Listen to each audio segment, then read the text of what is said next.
মা, পিঠা এত কম কেন? আরও বেশি বানাও। মাইশার এই কথা শুনে মাইশার ছোট বোন মিম বলল, আপু, তুই এত লোভী কেন? প্রতিবারই যাবার সময় এক বস্তা জিনিস নিয়ে যেতে হয়। কথাটা শুনে মাইশার চোখে জল চলে আসে। খুব তাড়াতাড়ি চোখের জল মুছে বলল, তোর বিয়ে হোক, তোকেও দিবে, হিংসে করিস না। মিম বলল, আমি তোর মতো না রে আপু, আমি এসব নেব না।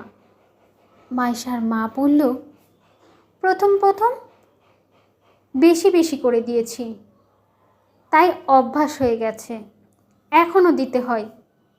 প্রথম প্রথম শখ করে দিলেও এখন আর ভাল লাগে না। কথাগুলো শুনে মাইশার ইচ্ছে করছিল সব ফেলে রেখে চলে যেতে, কিন্তু তবুও বেহাইয়ার মতো সব সাথে করে নিয়ে গেল। সারা রাস্তা কান্না করতে করতে চলে গেল। মাইশা শ্বশুরবাড়িতে গিয়ে খাবারের টেবিলের উপর সব পিঠা মাংস রেখে তার শাশুড়িকে বলল, মা, এগুলো আপনার জন্য মা পাঠিয়েছে, জোর করে দিয়েছে, সবাইকে দিয়েন। মাইশার শাশুড়ি বলল, এসব কেন আনো?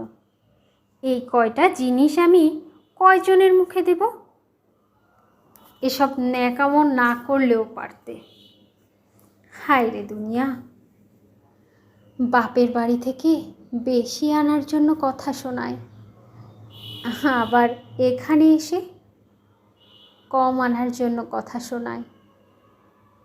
কারো মন পেলাম না। কিছুদিন পর ঈদ। নিলয় মাইশাকে বলল, চলো শপিং করে ফেলি।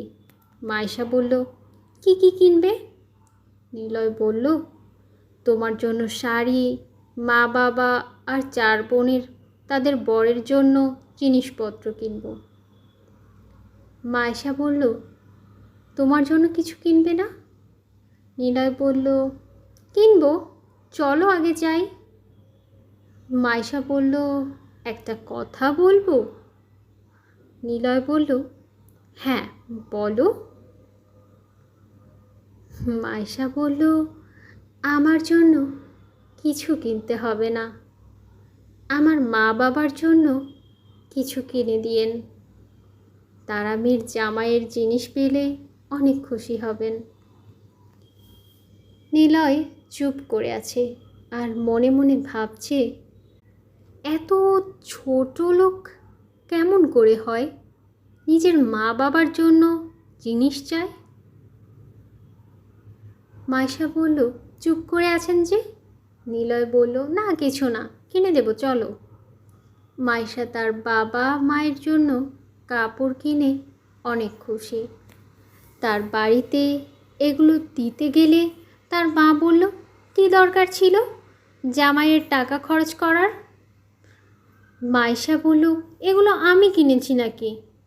তোমাদের জামাই ভালোবেসে কিনে দিয়েছে। পৃথিবীর সব মেয়েরা তাদের বরের সুনাম করতে ভালোবাসে, মাইশাও ব্যতিক্রম না। কিন্তু নিলয়ের চোখে মাইশা ছোট লোক, তার বাবা মায়ের জন্য জিনিস চেয়ে। আর শ্বশুর বাড়িতে নিজের বাপের বাড়িকে বড় দেখাতে কোনো মেয়ে পিছপা হয় না। আর শ্বশুরবাড়ির মন রক্ষার জন্য বাপের বাড়ি থেকে অনেক কিছু নিতে চায়। এর জন্য বাপের বাড়িতে ছ্যাঁচড়া আর লোভী হতে হয়। মেয়েরা আসলেই সত্যিই খুব অসহায়। তারা এত সব সবার ভালোর জন্য করে, কিন্তু কেউ তার মূল্য দেয় না।